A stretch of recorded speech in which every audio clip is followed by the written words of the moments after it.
السلام علیکم یا ابا اللہ کہ حجت خدا کا ظہور قریب ہے۔ حضرت کی غیبتیں بھی دو ہیں، یہ بچے بچے کو شیعہ قوم کے پتہ ہے۔ حضرت کی غیبتیں دو ہیں بھائی اشرف، ایک ہے غیبت صغرا اور ایک ہے غیبت کبریٰ۔ غیبت صغرا وہ غیبت ہے حضرت کی کہ جو ماہ شوال سے شروع ہوئی اور 95 سال تک جاری و ساری رہی۔ اس کے بعد غیبت کبریٰ کا دور شروع ہو گیا جو ختم ہو چکا ہے۔ مولا کے ظہور بھی دو ہیں، ایک ہے ظہور اصغر اور ایک ہے ظہور اکبر۔ یہ ظہور اصغر ہو چکا ہے، میں اس بات کو واضح کرنا چاہتا ہوں۔ یہ جو مولا کا ظہور صغرا ہے، آؤ بسم اللہ، ظہور صغرا واقعہ ہو چکا ہے۔ 20 سال پہلے امام کا ذکر بھی کہیں نہیں تھا سوائے اس کے کہ وہ ہمارے 12ویں امام ہیں۔ آج ہر بندہ چاہتا ہے کہ 12ویں امام پہ گفتگو ہو، آج ہر بندہ چاہتا ہے کہ اللہم کل ولی کل پڑھی جائے۔ اور 20 سال پہلے جو میرے ساتھ کے حضرات ہیں ان سے قسم اٹھا کے پوچھیں، بذات خود میں اس حدیث پہ پریشان ہوتا تھا کہ مولا کی حدیث میں یہ کیسے لکھا ہوا ہے کہ امام کعبے میں ظہور فرمائیں گے اور ہر بندہ اپنے گھر میں بیٹھ کر دیکھے گا۔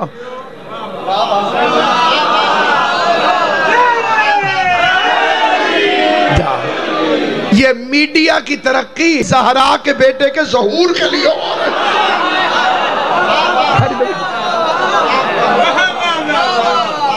اب کیونکہ عصر ظہور قریب ہے، لہذا شیطان اپنا آخری اور مکمل زور لگا کر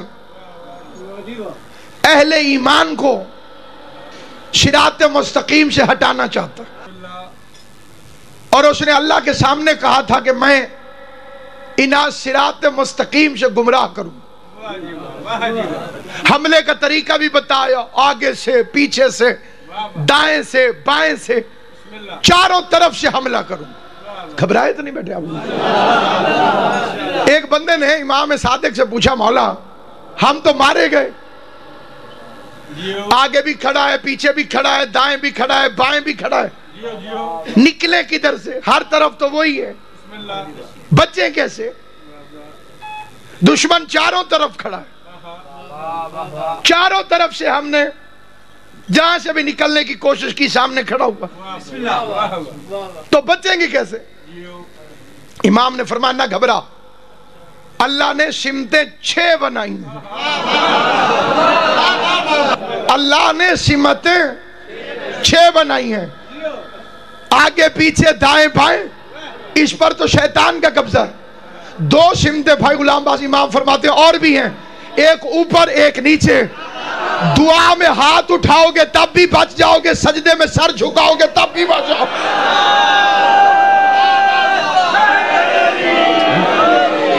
ان سجے کھبے ان پریشان ہو کے نہیں بکھڑے، گفتگو میں کہہ رہا ہوں حضرات، تو صحیح ذرا توجہ کرنی دو، ہر پریشانی کو بھول جایا کرو حسین کی مجلس میں۔ تو سامعین گرامی، اب شیطان کی مکمل ترین کوشش ہے، اور حضرت ابراہیم علیہ السلام کے واقعے سے ثابت ہے کہ شیطان روپ بدل بدل کے آتا ہے۔ ہر مسلمان چاہے وہ شبیہ کا منکر ہی کیوں نہ ہو، اس کے گھر سے دمبے اور بکرے کی شبیہ نکلے گی۔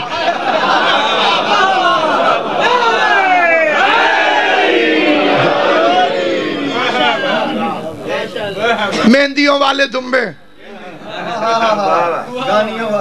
گانیوں والے، ٹال مٹلیاں، ٹھیک ہے حضور؟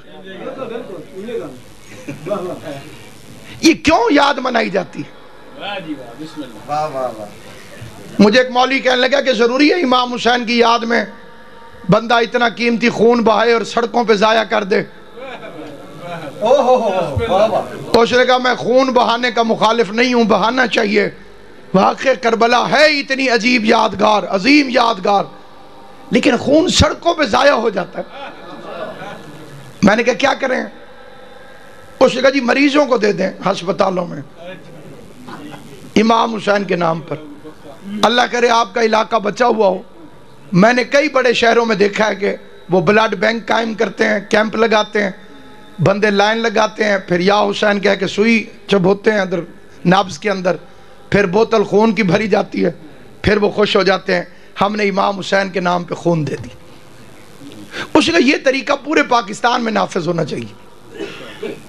میں نے کہا پھر ایک تجویز میری طرف سے بھی قبول فرمائیں، حج کے پیسے بھی بیواؤں کو جمع کرائیں۔ توجہ ہے یا نہیں آپ؟ تیرا اتنا قیمتی پیسہ سیر پہ خرچ ہو جاتا ہے۔ پہلے والے مسلمانوں کا مسئلہ تھا وہ کعبہ دیکھنا چاہتے تھے، اب ٹی وی والے روز دکھا دیتے ہیں۔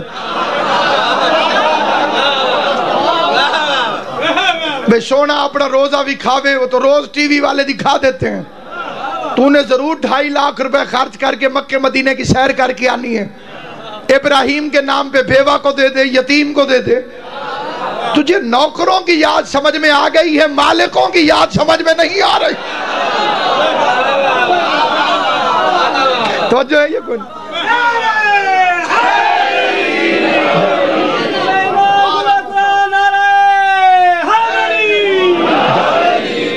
ضروری 15-20 ہزار روپے کا بکرا لینا ہے، یہ پیسے کسی یتیم کو دے دے۔ ایک گھر میں اگر بکرا ذبح نہیں بھی ہوگا دین کو کون سا نقصان پہنچے گا؟ یہ سمجھ میں آ جاتا ہے مولوی کو۔ شاعر نے کہا تھا علی کے نام کا چرچا بہت ہے، یہ ملا بھی بہت بہرا بہت ہے۔ علی کے نام کا چرچا بہت ہے، یہ ملا بھی مگر بہرا بہت ہے، مگر کر لو کبھی جنت کی باتیں، یہی بہرا ہے جو سنتا بہت ہے۔ اب اس واقعہ حضرت ابراہیم علیہ السلام سے ثابت ہے، ابراہیم گھر سے لے کے چلا اپنے بیٹے کو ذبح کرنے کے لیے، شیطان نے 3 ناکے لگائے رستے میں۔ ایک دفعہ اسماعیل کو روکنے کی کوشش کی، اس نے کہا تیرا باپ بوڑھا ہو گیا، اس کے دماغ کام نہیں کرتا۔ اسماعیل نے فرمایا لا حول ولا قوت الا باللہ العلی العظیم۔ شیطان بھاگا بھی صحیح، اور بھاگتے بھاگتے پوچھتا بھی گیا تو نے مجھے پہچانا کیسے؟ اسماعیل نے فرمایا جو نبی کے دماغ پہ حملہ کرے شیطان ہوتا ہے۔ بات سمجھ میں آئی ہے تو میرے ساتھ بولنا جی سمجھنا۔ اس کے بعد جناب والا یہ آیا ابراہیم کے پاس، کہنے لگا میں روز خواب دیکھتا ہوں، جو دیکھتا ہوں وہ کرتا نہیں، تو نے خواب دیکھ لیا بیٹے کو ذبح کر رہا ہوں تو ویسے ہی کرنے چل پڑا۔ ابراہیم نے فرمایا لا حول ولا قوت الا باللہ العلی العظیم۔ دوڑا بھی صحیح، پوچھا بھی صحیح، تو نے کیسے پہچانا؟ فرمایا جو نبی کو اپنے جیسا سمجھے۔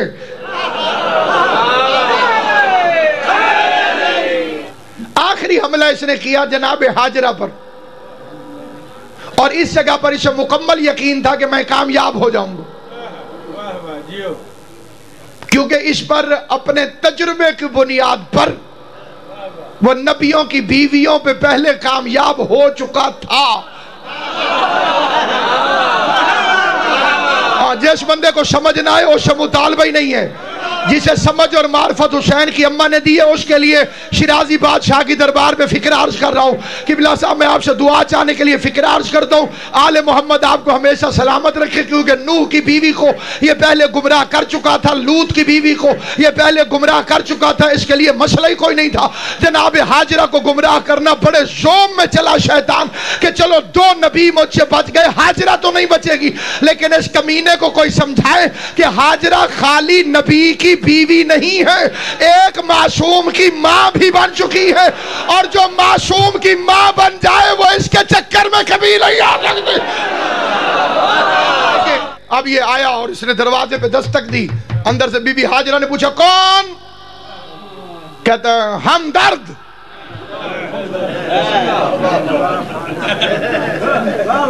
کیسے آئے ہو؟ اسماعیل کہاں ہے؟ کب آپ کے ساتھ گیا ہے دعوت پر؟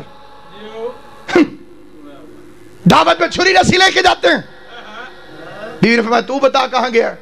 ذبح کر دے گا۔ بیوی نے فرمایا میں کیا کروں؟ گھر سے باہر نکل۔ اندر سے بی بی کی آواز لا حول ولا قوت الا باللہ العلی العظیم۔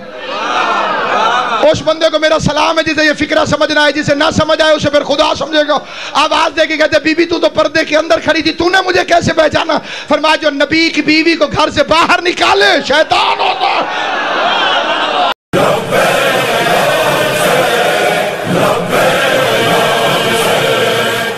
عزا کا دشمن ہے گر زمانہ تو ہم حسینی ہے یاد رکھنا، صدا رہے گی صدائے ماتم، بہے گا سیلاب آنسوؤں کا، مٹا نہ پائے گی ہم کو دنیا ہے ساتھ